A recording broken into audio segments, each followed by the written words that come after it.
Hey, Gutfoxx here. Today we have a very special guest. It is his second time on one of my channels. The first time on this channel, you were on the Gutfoxx 1 Madden channel. How does it feel to be on Gutfoxx Tree? Dude, I feel like I'm just like getting all the infinity stones of the Gutfoxx universe right here, man. I got to get on the stream next. Yeah, stream will get you on Gutfoxx 2 and Gutfoxx 4 franchise, where I do franchise content, although that one's dead. So, yeah, the 5 infinity stones. I love it. I don't think it's Koogs. We got Koogs. Incredible MLB content creator. Link his channel below. Koogs, how you liking 23 so far and set 3 along with it? As a content creator, I really like it because I feel like the options that are available to me provide a lot of creativity with what I can do to content. And I always like the beginning of every season because there's just so much to do and it kind of feels like the launch of the game. But, you know, we'll see how they continue through season 3 because, like I said, season 2 started off pretty strong and it kind of died out. So it really just depends on how they execute the rest of the season. Yeah, I think like they went like long distances without content, which was very frustrating. And as far as your content, Angels in the Outfield, I tried like a wheel thing myself this year, and it been very hard because they weren't putting out much content besides for 97s and 99s to upgrade to. So I know you struggled a little bit like thinking with your series. What are your, I mean, what ended up happening? Is this like your last year with it or what? Yeah, I decided that this was going to be the last year with it just because I want to experiment with more different types of content. And it's been a good series for me, but I had to make some slight tweaks to the way the series works. Nothing that would, change the series completely and make it something else. But we worked around it. We adapt as content creators. And so it's ended up, being one of the best years of the series yet, to be honest. Hell yeah. Yeah, because... And especially it's going to be depressing next year if Shohei goes somewhere else too. So like he'll, gone but not forgotten for that superstar. Yeah. Hopefully you get some good prospects at the deadline if you decide to sell off. But let's get to the top 10. Sorry for talking depressing right there before we get to the discussion part. Anyways, we're going to rank the top 10 outfielders today. So I think, do you want any honorable mentions ahead of time? Because there's a lot of players here to look through. Oh yeah, there's a ton. I do have 2 honorable mentions, and I'll just get right into it. Like the reason I have these guys as honorable mentions is because their primary positions are outfield, but I don't know if I've used either of these guys as an outfielder for any point of the year. Like they've always played one of their secondary positions. So the first one is going to be Babe Ruth. It's hard to really look at Babe Ruth as an outfielder because for me, he's been a first baseman and a DH the entire year, or at least when he was available to use on the squad. He just, he's got some of the best hitting in the game, but putting him in an outfield spot just doesn't feel right. I got a lot of questions for you because everybody has, it's crazy with the MLB community. Everybody has their own belief system as far as hitters and what works. And like hitting time. Do you believe there are fast swings? Like some people have faster swings than other people? I think it's hard to say because I think technically every swing is the same like number of frames or whatever, but there's certain things in a swing, whether the way they hold their bat, their leg kick, that can just kind of give you the feeling that it's slower. Guys with the higher leg kick sometimes can mess with the timing because it's more you're looking at with the pitch and you feel like you have to adjust for that. It really just it breaks down to what you feel comfortable with a swing is. And so yeah, I think they're all the same length, but it's all still personal preference.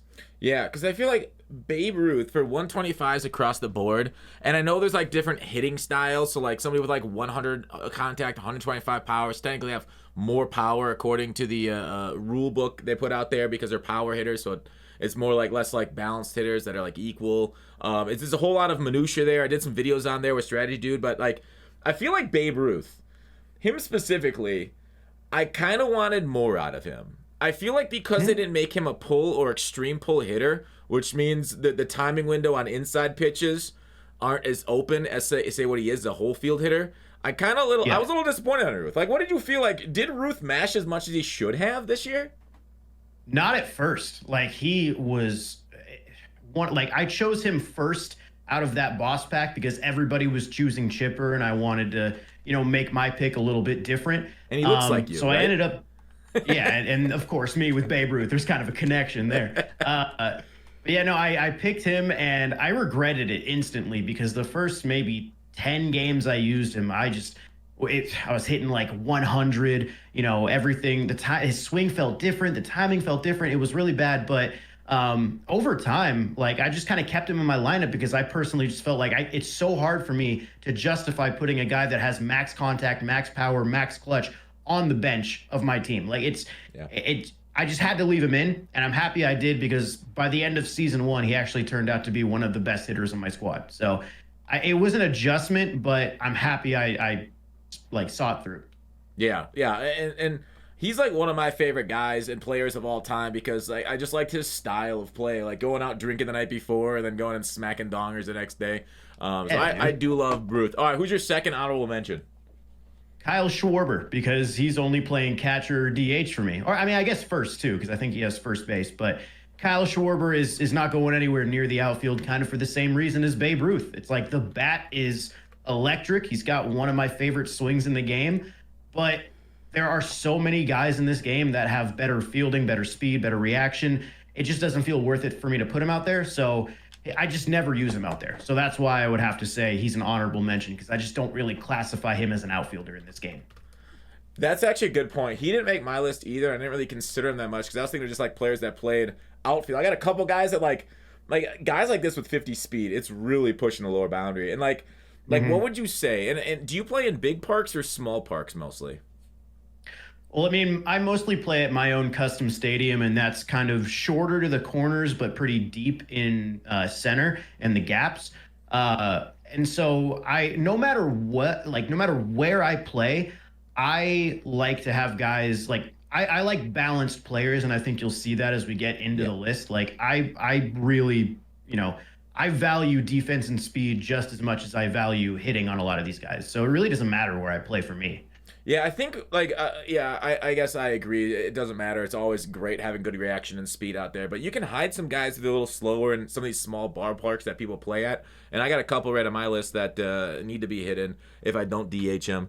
But I guess like one of my things with content this year, and because we see so many guys that are well balanced across the board, I always like the years, and why I like early season MLB The Show. Let me know if you feel differently. Is that when guys have we have a lot of 5-tool players in the game right now. They can do everything.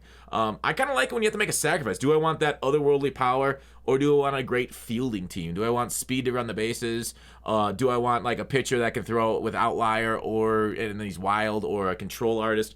Like it feels like we kind of miss that portion of the game. Do you agree or not? I do and I don't. Like, I think no matter what, when you're playing one of these ultimate team modes or these fantasy card collecting modes, you're always going to be looking for a player that is going to make your God squad and make your team better. And so, yes, I do miss the building aspect of that and trying to figure out, like, will I sacrifice this speed just to get that bat in there? And then, 6 months later, that conversation never happens. I do miss an element of that, but I personally also just feel like the game plays the best when you have all these really good players out there on the field. I feel like the gameplay is at its best when you can really see, the top level talent. And so for me, I will sacrifice that early part of the game and that element of the game if it means that I feel the game is going to play better for most of the year.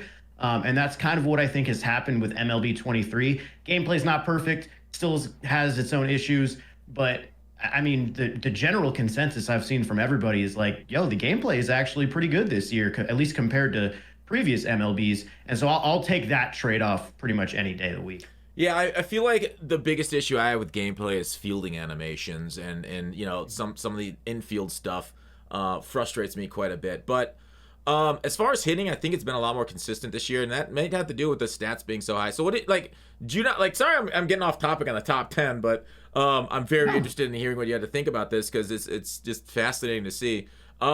What do you feel about like BR? Like, do you like BR? Or are you mostly like a ranked guy? Because you don't feel like the guys like lower stats and silvers and stuff are as fun to use. I mean, I'm always going to lean more towards ranked just because I like the 9-inning environment. I like being able to make adjustments halfway through a game and, if I'm struggling against the starter, my goal is to get the starter out of the game, and then I can, maybe do something against the bullpen, stuff like that. So BR for me has never really been a mode that I personally enjoy, and making making the pack non-sellable is a whole different conversation, but that kind of kills any drive I have to really play the mode right now. Yes, but like BR, it has its place. Like I enjoy the draft aspect of it. I enjoy the kind of the arcadiness of it.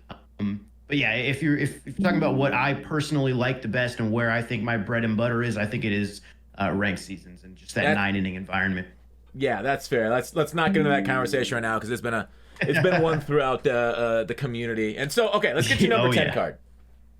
Okay, number 10. I actually have one of the newest cards added into the game. I have Juan Soto.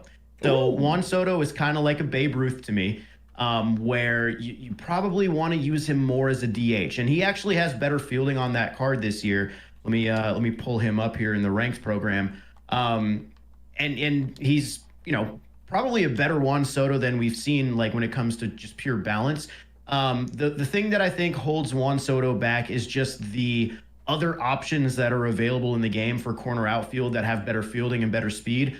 Plus, he is a little bit more, right-handed dominant, or right-handed pitcher dominant. Like he's got 102, 104 against lefties, but he's basically maxed already against righties. So 102, 104 will obviously play against lefties, but when we start talking about some of the other players on this list and we see the balance and the hitting attributes, I'm not saying he's a platoon guy, but I feel comfortable using other cards ahead of him just because of the attribute balance when it comes down to it. So he's my number 10 for right now.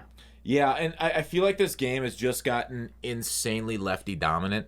That Donaldson card that you're going to see almost every single game now because the Ohtani glitch. For those who don't know what the Ohtani glitch is, basically if you have a starting pitcher that has two ways, like Ohtani, you can just start a reliever and then bring him in, and he's got max stamina every single game. You don't have to bring it in. I would assume SDS patches it pretty soon. But now that we got Randy, Donaldson, Chris Sale, I feel like how many lefties do you run in your lineup, and can you hit lefty-lefty? You mean my starting lineup? Yep. Well, so might change throughout the year, but just true lefties. How many do you generally want? I typically don't want more than like 2 true lefties. Yeah. Because lefty, I can do it, but I feel way more comfortable hitting righty than I do lefty. So I try to limit it. Plus, it just helps with matchups towards the later end of the game. If you're alternating righty lefty in every single at bat, you're going to end up seeing more lefties out of the pen. It's going to make it easier for your opponent. So yeah, lefty being comfortable, as well as just messing with the balance of the lineup. I think for me, that's why I leave it to around 2. If I need to, I'll run 3 lefties, but I usually won't do more than that. Yeah, because early in the season, there were like only right-handed starting pitchers, and so I saw a lot of lefties out there in lineups. But I like running 3, but when I face a lefty, I just feel like I want to die inside. So I think 2 is the right number for me now too. It's funny that we're on the same wavelength right here. I like it quite a bit. I want to talk about my number 10. We kind of talked about him a little bit ago. I want to talk about this Ohtani card. And one of the cards I wanted to honorable mention that's not going to make my top 10 is also another Lightning card, Aaron Judge. What do you feel like vision matters? Because it's a very big topic of conversation right now in the community. Like, they kind of screwed over Ohtani's, Judge's vision. Now, from what I've seen and heard, vision counts for 2 things. One, the outer PCI, which I don't really care about. You can just get rid of that in this game for all I care about. Just get rid of foul balls. They're so frustrating.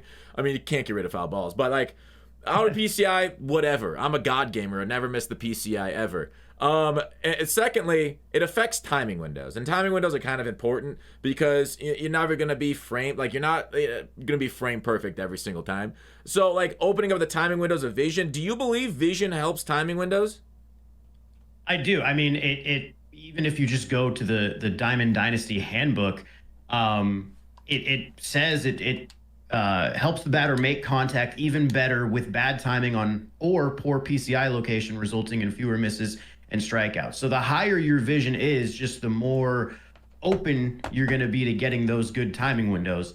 And I agree with you. I think on that Aaron Judge card, like the reason he's got to be kind of lower or even off the top 10 is just that vision really hurts him if you're playing on the higher levels.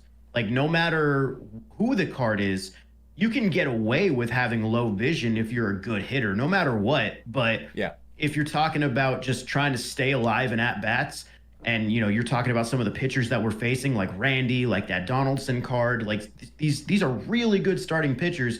You kind of need that extra element on the higher levels to kind of keep your at bats alive. So it's not like it's going to make or break a card, but when you're talking about the intricacies of these top 10 outfielders, it does make a difference.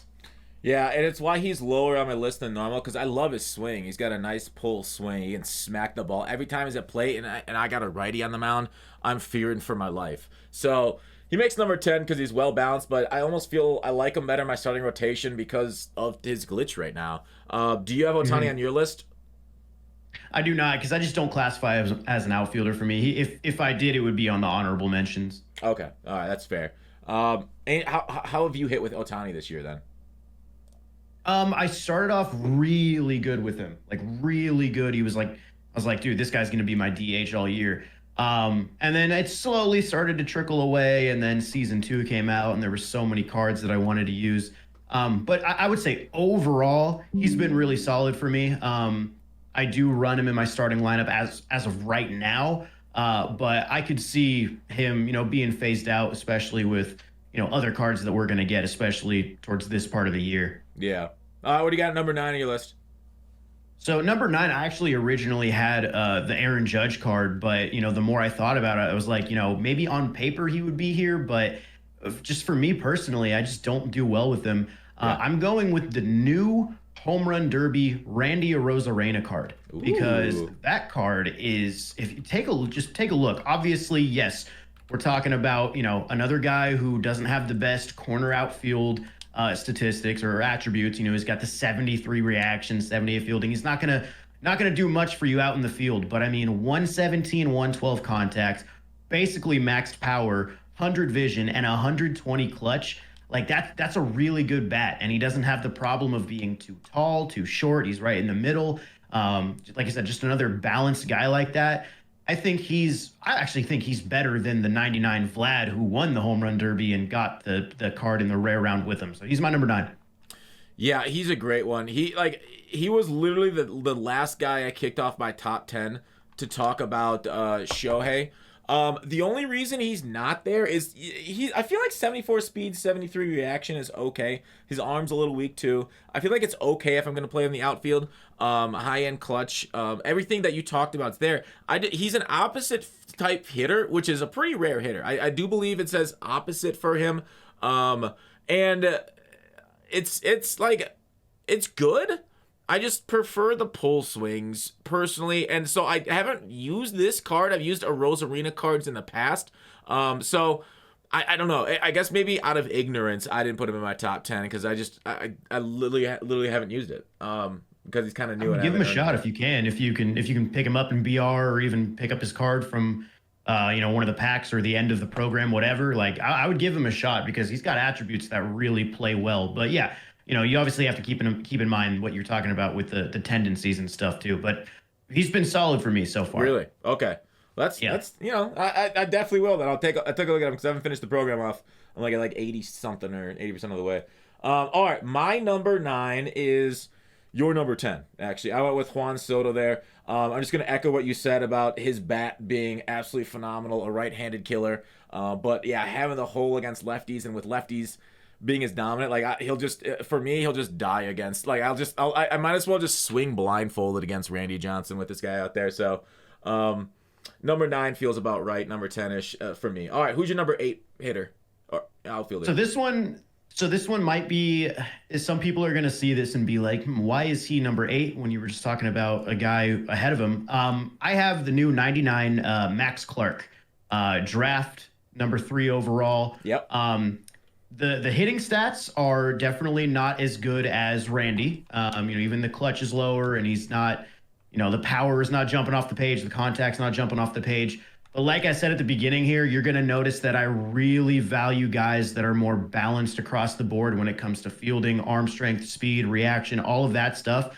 I am more than willing to sacrifice some hitting attributes if it means I know I'm getting somebody I can rely on in the outfield.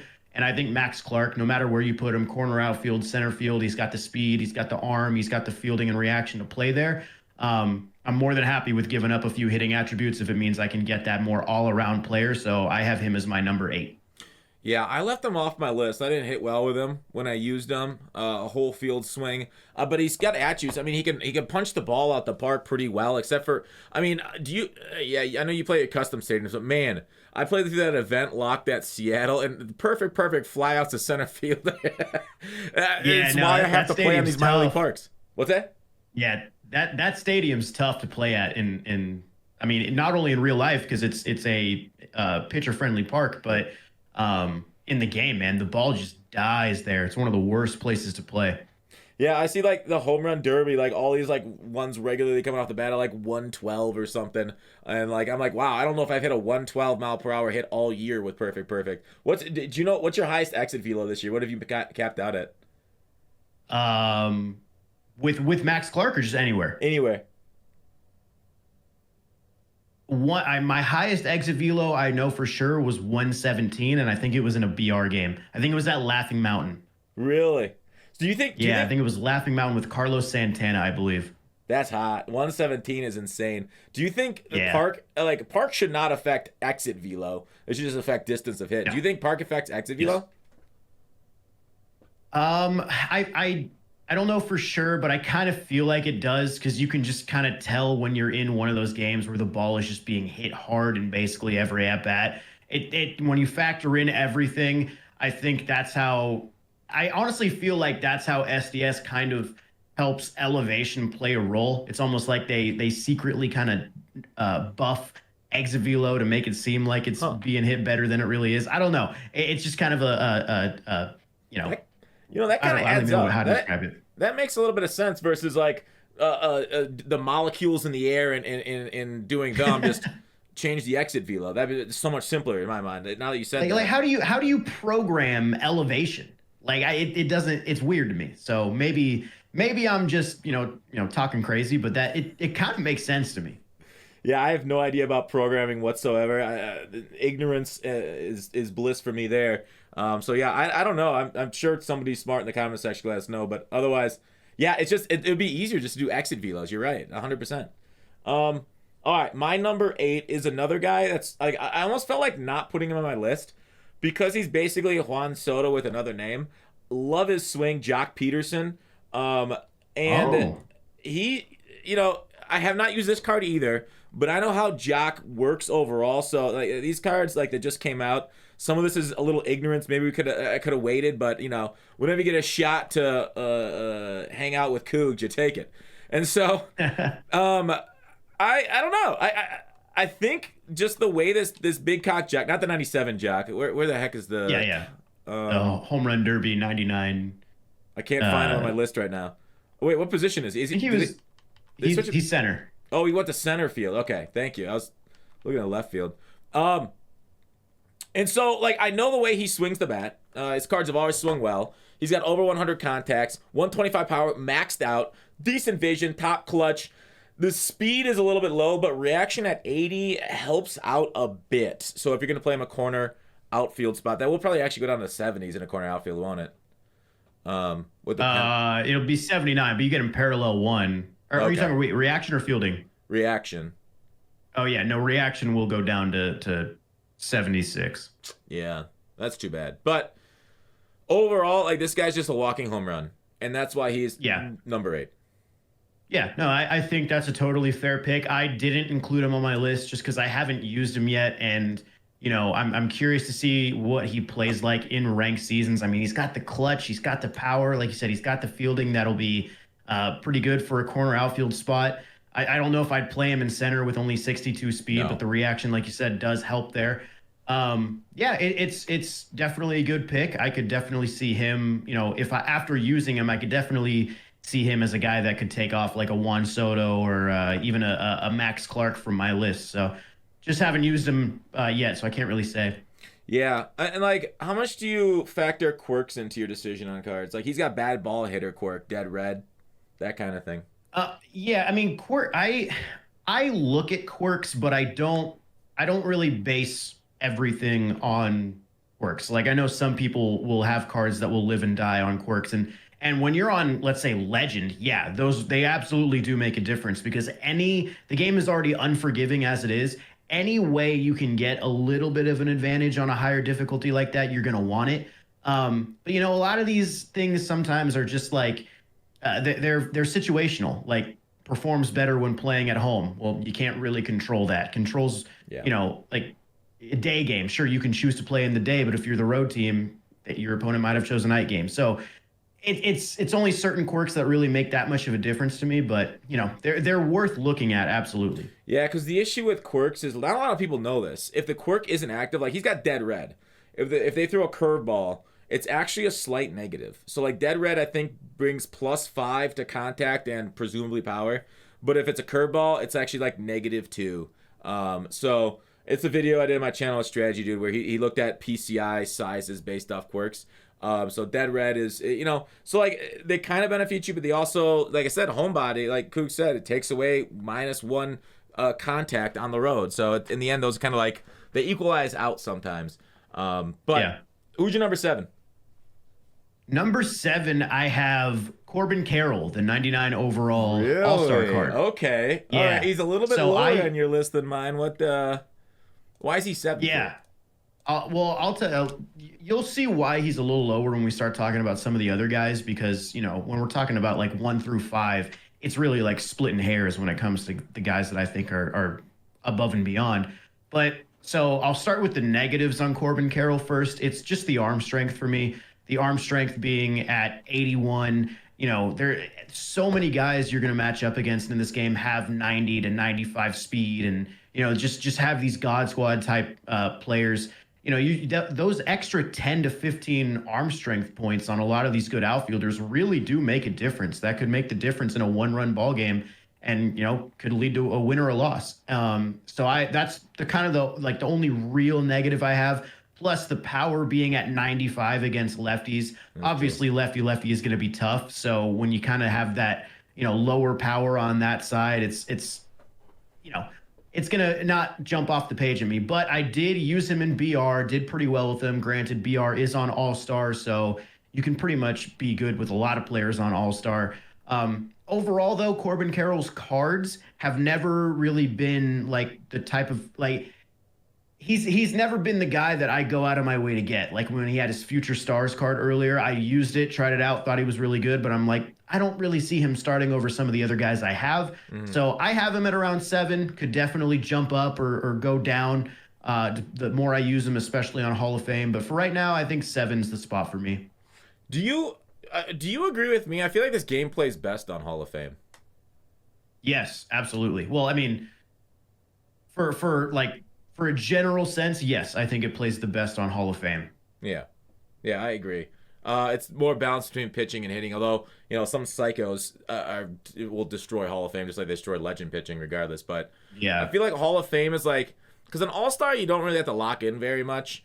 On Legend, you have to lock in every pitch. And I feel like Hall of Fame, like, you still have to, like, lock in a decent amount, and you can still get guys out with good pitches and sequencing and stuff like that. But I feel like it's the right moment between like just like BS home runs and like bad PCIs and everything like that happening, and then like on the other side it's just not fun. I feel like at Legend difficulty the game's just not enjoyable unless you're like super cracked out, had like 3 Red Bulls already, or crushed up some pills and snorted them, so that kind of stuff. And like I said, this game can already be so unforgiving with perfect lineouts and like bad pinpoint input just going wherever it wants to go, or even on good pinpoint input going wherever it wants to go. Like I don't need that extra element of difficulty. I'm good with Hall of Fame. I think the game plays well. Sometimes you get a weak hit, sometimes you get a good swing taken away from you, but I just think overall for a general player base, I feel like Hall of Fame really just kind of captures the element of difficulty and fun kind of together at the best point. It makes me super sad that like Hall of Fame will be like it's what we play on like the least, right? Like I like if you Yeah. just try and win all your games, you're on Hall of Fame for like 10 games a season because you'll just make Legend and then like, oh great, now I'm on Legend difficulty. Do you tank losses just to play on Hall of Fame? I actively do whatever I can to avoid Legend. Yes. I'll That's- record videos on All Star too. I don't care because for me, content is about entertainment, not necessarily winning. So but even just for fun, man, I have no desire to go anywhere near Legend difficulty. I don't think I've played Legend in 2 years. I had to play I don't Legend to wanna make do it. World Series. Was it last year? Oh my god, I damn near pulled my hair out. Yeah, it's the worst. Who's your 7 though? Okay, sorry, I screwed it. All right, my number 7 is Bruce Hooper. You'll see a run of lefty bats here. It gets a lot more balance as we move up it. Bryce, nice swing. This card actually, surprisingly, not as good as even like base elite Bryce Harper for me. How did you feel about this, Bryce? So I've only used him a little bit because he came out as one of the first Diamond Duo players of season 2, I believe. And there was so much content to grind. I didn't even really get a chance to use him that much. But I used him for, I think, like 2 games, used him in a couple team builds. And I'm one of the weird people that has never really been good with Bryce Harper cards. Really? So naturally, I was just kind of like, whatever, But when I did use him, he did play really well for me.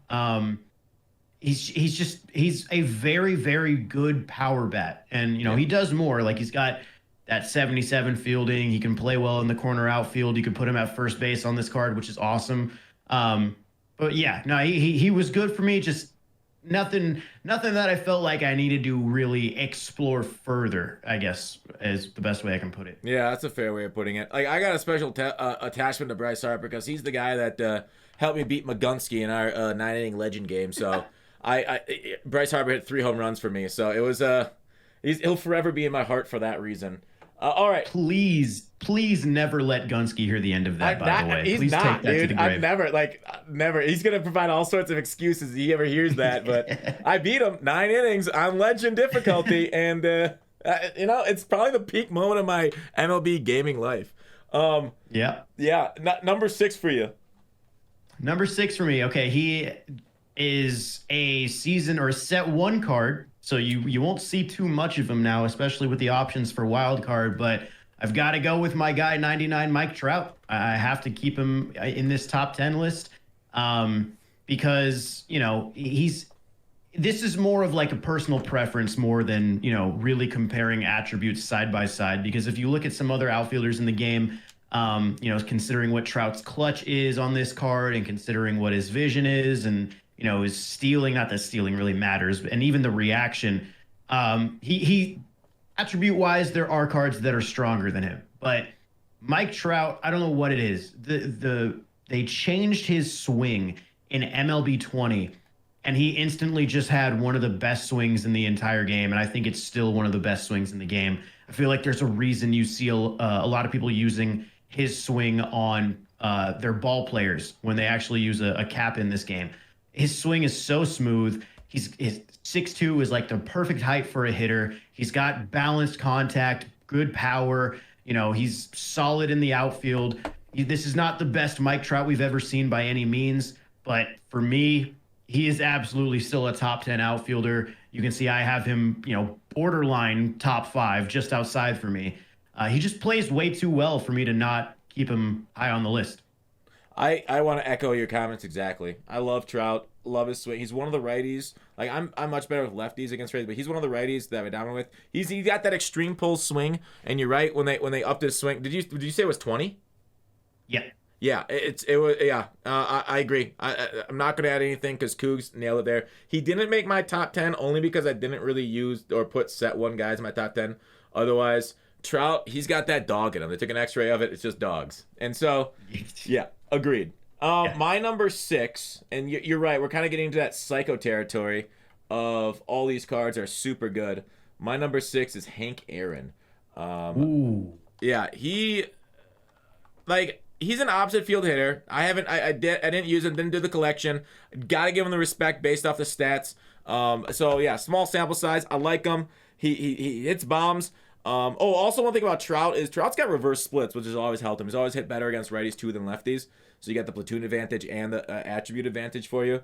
This Hammer and Hank's got 125s against lefties, so he'll smack the lefties that are kind of taking over the game. He's an opposite field hitter, so he can, if you are good at, if you only like hitting balls on the far side of the plate, this guy's going to be the guy for you. It's much like Jimmy Fox. I know some people really like Jimmy Fox, some people don't.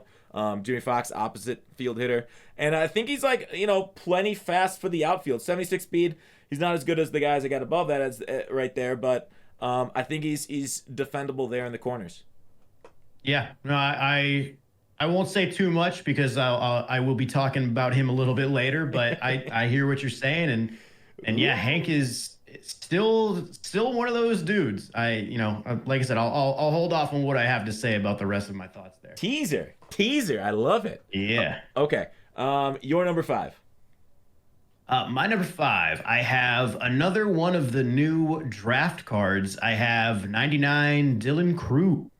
Really? Okay. Yeah. So I think he's I would say he's a lot better than the Max Clark card. Obviously, one's a lefty, one's a righty, so there's that. But the contact on the Dylan Cruz card is much higher than Max Clark, and they basically have very similar attributes when it comes to fielding and speed and all that stuff. The thing is, though, Dylan Cruz has 125 clutch to a guy like Max Clark who has 115. Dylan Cruz has 118 discipline. Not that discipline really matters that much, but when you're talking about the top 5 outfielders, just any little attribute change can really make or break. I played a little bit with him, and he's got a very good swing. I feel like I can, command the strike zone pretty well with him when I have him at the plate. So right now, I have him as my number 5. Like I just looked at my stats with Dylan Cruz, and I used him for 2 games. I'm 1 for 8. He didn't make my top 10. That was me with Ellie, bro. The 99 Ellie De La Cruz. My first game, I went 0 for 5 with 3 strikeouts. Brutal. But that Ellie, yeah, even a supercharged Ellie is so good. Yeah. The thing about these guys, I didn't put any of the draft guys in my top 10 because I figure if you're not good enough for the Pirates, you're not good enough for me. All right, I'm Skeens till I die. And yeah, I just had bad debuts with them, and I looked at their swings. Wyatt Langford's an opposite. They started to get more people opposite fields. I don't know why, but they've gotten a lot more people recently opposite field hitting. Dylan Cruz and Max Clark are both whole fields, and they just updated Dylan Cruz. I think I saw Chev say something that on Twitter. I haven't played with him since they updated it. Yeah, they made his swing a little better. I actually didn't play with his swing before that happened because I was up in Seattle for the Derby and stuff. So when he came out, I actually didn't get a chance to use him. It's very good from what I've used. Okay. So far. Yeah, I used him before the change, and maybe that's the difference why I didn't put him in my top 10. Because I didn't feel it's being great. But yeah, look at you having friends and everything. It's social. Please, it should be like me and just have everybody hate you. Makes you a better gamer. I don't know where I'm going with that. Number 5. Let's move on. Number 5, Sammy Sosa. That's who my number 5 is. I've loved this card all year. I thought I wouldn't like him based off, like I talk about a lot, his whole field swing, but dude's just raked. I got no other thing. I feel like he got that dog in him. I think also like top end contact versus righty, and is no doubt animation is so cool. Great fielder. Love this Sosa card. Yeah, I agree. I mean, I guess that'll just transition because he's my number 4. Nice. We're kind of right. We're right in that same wheelhouse. I mean, one of the things, take away the fact that Sammy Sosa is just a good card in general, like with all the attributes he brings to the table. I think one of the most valuable things about this card is that he's a core card. You don't have to worry about sets and seasons restrictions. You don't have to worry about any of that. If you want to use Sammy Sosa, just use him. You don't have to wild card him. You don't have to do anything. The availability on this card is one of the reasons I think makes him so good, minus just how good he is. But I mean, you've got that max power, max contact, 120 clutch. The vision is a little bit low compared to some of the other outfielders, but once again, vision will only change your mind on cards if they're not performing. If you're doing well with a card, you're not going to worry about his vision. If you're playing horrible with a card, you're going to blame the vision. You're going to look for something to like give you a reason why you don't like him. But I mean, the fielding, the arm strength, the speed, everything about this card is awesome. And yeah, he's my number 4. Got to still be a top 5 guy for everybody, I think. Yeah, I agree. And I think the only reason he's not 4 is because I included a guy that you said you take off for another reason. We'll get to it when we get to it. But like, yeah, you're right. It's like if ain't nobody else got you, Sosa's got you there as a core card. It's a very valid argument there. Do you feel like, not to get off the top 10 too, we've rambled a lot, and I apologize, Koogs. I said this was gonna take 20 minutes, it's been 40. My deepest You're good, apologies. man. Do you feel like the set rotation was a good idea? I don't know yet. I'm trying to keep an open mind with it, but I struggle with the idea of saying, "Hey, go get this card," but you can't use them in 12 weeks on the same game. Like that it's hard for me to say that's a good thing for the player. I mean, and to be fair, you can still use the card, but we're talking like building a ranked seasons lineup. Yeah. You can use guys in co-op ranked or conquest, whatever. Like it's not like the card is deleted from you. But I just struggle with the idea of limiting what somebody can use out of their own inventory. Yeah, it's tough because so many fun cards are gone, and like, people sometimes take breaks and they come back. Maybe life gets crazy and then they lose their entire roster and they start from nil. Now, starting from nil in set 3, it's not the worst because there's so much, but you got to play offline. Say like you just want to log in and play a ranked game. Say you worked hard early in the year and then you just want to log in and casually enjoy baseball through the summer. You kind of lost that opportunity. You have to grind it again. Because wasn't there one of their selling reasons? This is like they don't want you to lose your cards that you grinded for, and then for them just new better cards to come out. Like that was like one of their core things they said in the pre, and then like it makes no sense to me what they ended up doing. I think one of the reasons they like one of the ideas they had in their head is that they want, like, if you grind for an hour in April, they want that grind to be the same as grinding for a card for an hour in September. They want to make that grind, like no matter when you jump on the game, they want to say, hey, we're going to give you value no matter what. And I don't know if saying like, hey, this card can't be used in 6 months is the way that value can be correlated or whatever, but I don't know. It's just such a new concept, and we just started season 3, and I think a lot of people are playing around with these new cards.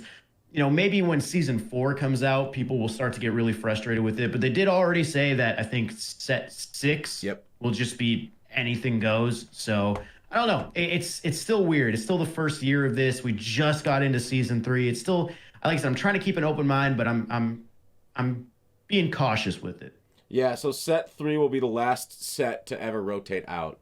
So once we do set 4 stuff, you're good for the rest of the year, which is, just a nice frame of reference. But yeah, I kind of share a little bit of frustration. I kind of missed in the last year. I hope they go back to the old progression model personally, but let's get back to top 10. Sorry for delaying. My number 4 is who you talked about earlier, Corbin Carroll. A lefty bat that dominates righties, and he's 99 speed, and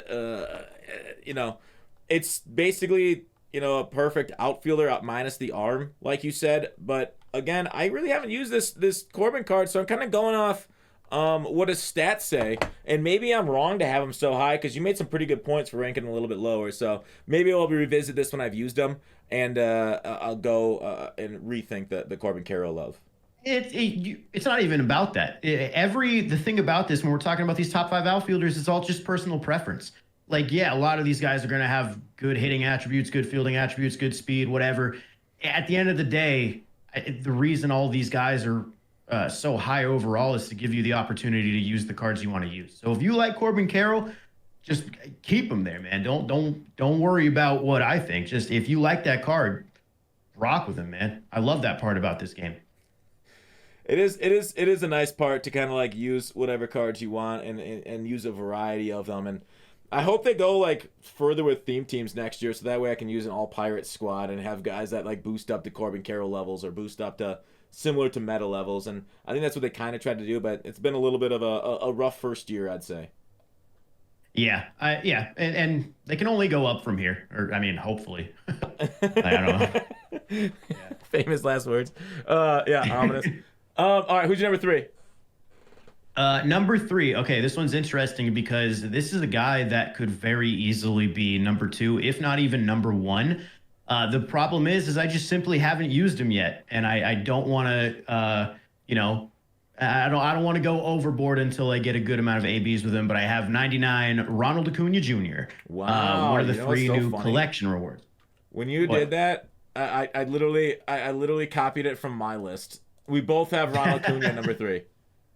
Yeah, it's just I am sure that card is elite, and like I said, you could probably make a case after using for a little bit that he could be like a number one overall outfielder in the game. But just haven't used him, and I've done well with his 97 charisma card. I did well when he was supercharged on the live series card. I'm sure I'll do well with the 99 overall All Star Game card.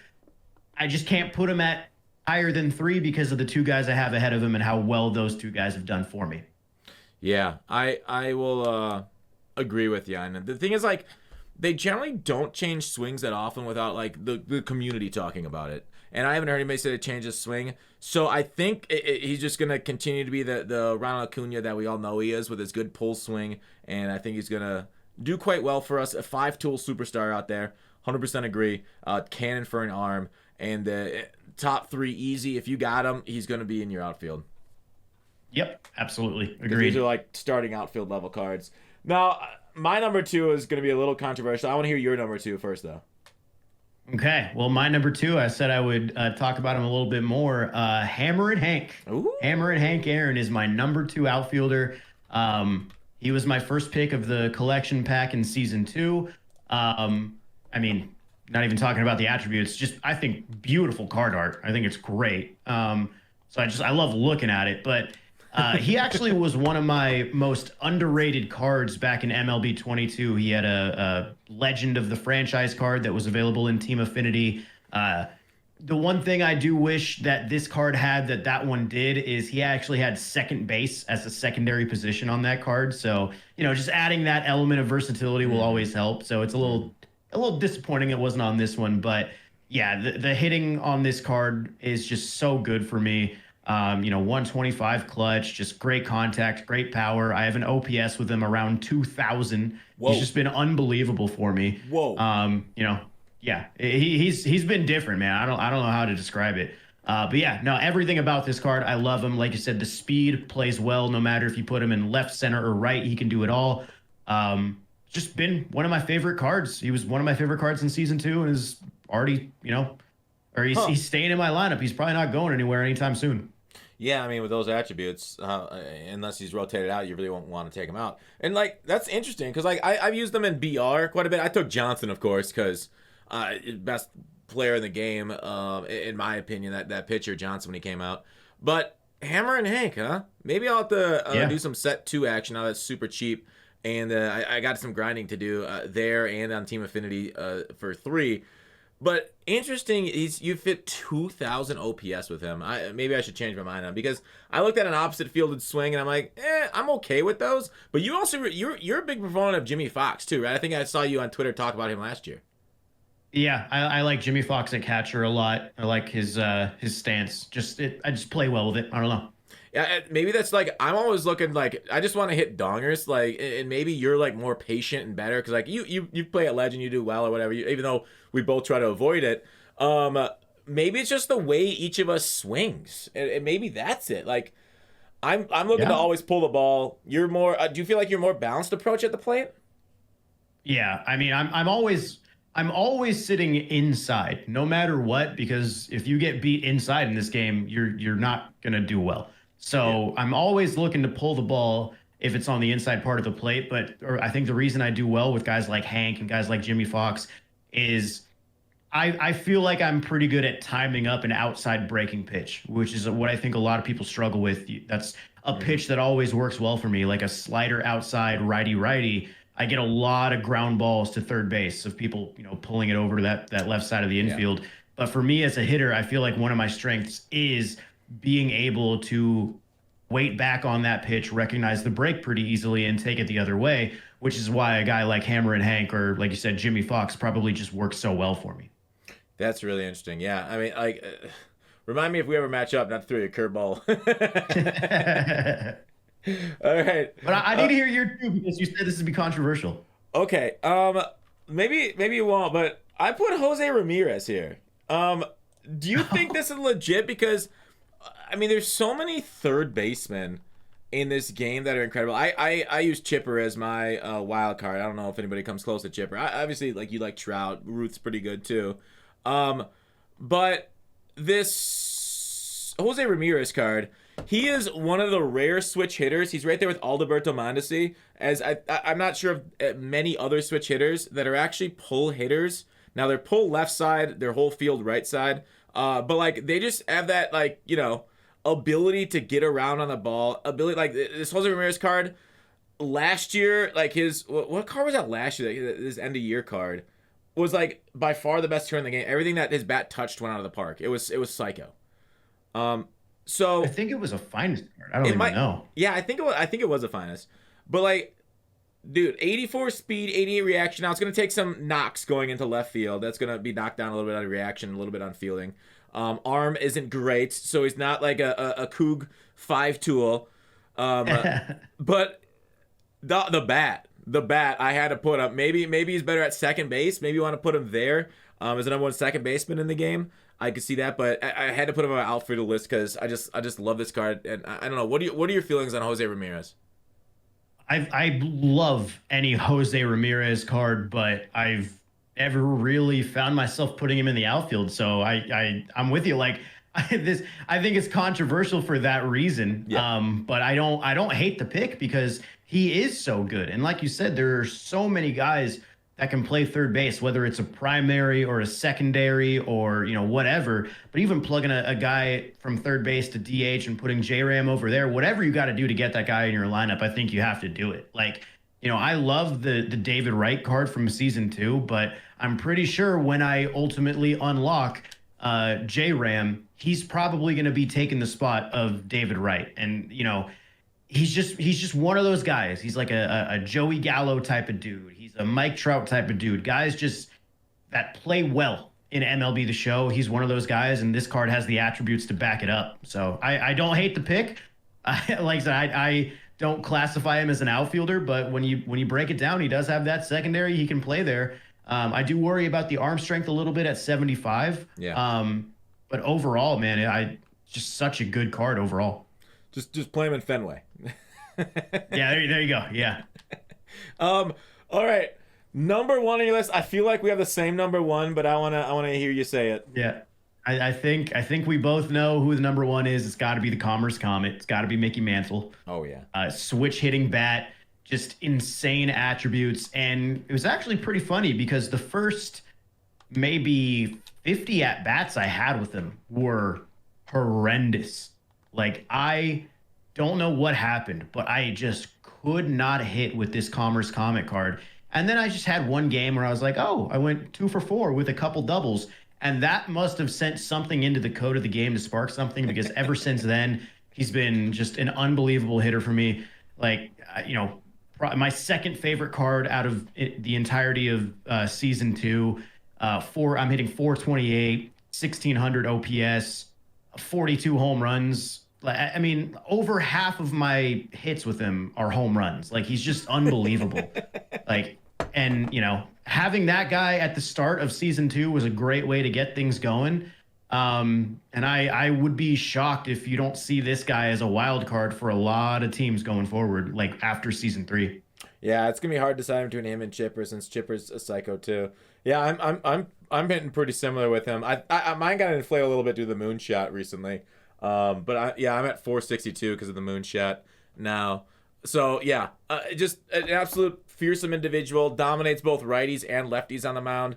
Incredible vision. So like you mentioned discipline earlier. Now he's got 125 discipline. Obviously perfect fielder out there. What do you think discipline, or what's your point around discipline, or like what are you thinking around it? Well, it doesn't really matter. Like according to Diamond Dynasty, High discipline will increase the frequency of a batter backing off the plate on inside pitches. Like that only happens. Yeah. So, it doesn't happen all that much. So it's not really a make or break thing. But like you said, when we're talking about all these cards, every little attribute is really going to, have an impact when we're talking about the top 5.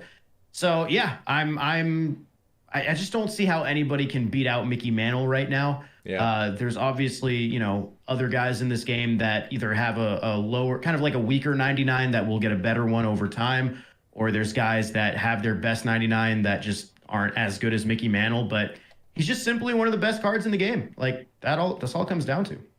Easy. Yeah, like the perfect outfielder. I still think his live series collection card, I believe that was 20, is the greatest MLB The Show card of all time, because when he came out, and obviously cards get better cards later in the year, when he came out, like he was facing with his attributes against guys that had like 70, 80 contact power, hits per 9, whatever it is. And the fact that he was who he was, I think he was the most dominant card I've ever used. And then his Blood Diamond after that, a little bit later, was great.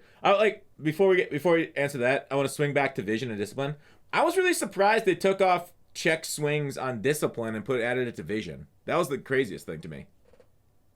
Yeah, I mean, I feel like year to year they always make some little tweaks to attributes, whether it's something affecting something that didn't the year before, or in MLB 19 home runs per 9 having an effect in gameplay, and then they just literally said, "Nah, we're done with that." Took that off halfway through the year. Like they mess with these, they mess with these attributes like year after year.